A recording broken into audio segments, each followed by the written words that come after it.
ఇంకెవరికి ఎక్కువ తెలుసు అని చెప్పి ఈరోజు కార్పొరేట్ కంపెనీలకి ఇవ్వకుండా ఈ వ్యాపారం మొత్తం ఈరోజు ఆడబిడ్డలకి అప్పజెప్పడం జరిగింది. అందుకే ఇందిరమ్మ రాజ్యం కాబట్టి ఆడబిడ్డల ఆత్మగౌరవం నిలబెట్టినాం, ఆడబిడ్డలకు ఆర్థికంగా వెసులుబాటు కల్పించినాం. ఇదే కాదు, హైటెక్ సిటీ అంటే పెద్ద పెద్ద మల్టీ కంపెనీలకు ఒక వేదిక. ఇన్ఫోసిస్, విప్రో, మైక్రోసాఫ్ట్ లాంటి కంపెనీలు ఎక్కడైతే ఉన్నాయో అక్కడనే 3.5 ఎకరాలు 100 కోట్ల రూపాయల ఆస్తిని ఆడబిడ్డలకిచ్చి ఇందిరా సహాయ కేంద్రాలుగా వాళ్ళు ఆడబిడ్డలు చేసే ఉత్పత్తి వస్తువులను హైటెక్ సిటీ పక్కన ప్రదర్శించే విధంగా, అంతర్జాతీయ వ్యాపారంలో పోటీ పడే విధంగా ఇవాళ ఆడబిడ్డల్ని తీర్చిదిద్ది ప్రపంచంతోనే ఆడబిడ్డల్ని పోటీ పడే విధంగా ఇవాళ మనం తీర్చిదిద్దినాం.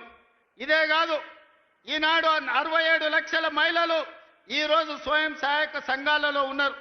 నేను మా పట్టణతోని, మా సీతక్కతోని, మా ఆడబిడ్డలతోని మాట్లాడిన రాబోయే రోజుల్లో తెలంగాణ రాష్ట్రంలో 1 కోటి మంది ఆడబిడ్డలను స్వయం సహాయక సంఘాలలో చేర్చి 1 కోటి మంది ఆడబిడ్డల్ని కోటీశ్వరులను చేయడమే లక్ష్యంగా ఈరోజు ప్రజా పాలన ఇందిరమ్మ ప్రభుత్వంలో మనం చెయ్యబోతున్నాం.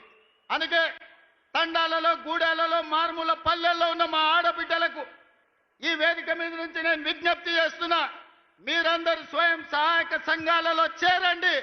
మిమ్మల్ని కోటీశ్వరులను చేసే బాధ్యత మీ సోదరుడిగా మీ రేవంత్ అన్న తీసుకుంటాడు. ఇది నా మాటగా, సోనియమ్మ మాటగా ప్రతి తెలంగాణ ఆడబిడ్డకు ఈ వేదిక మీద నుంచి ఈరోజు మేము ఇస్తున్నాం. మిత్రులారా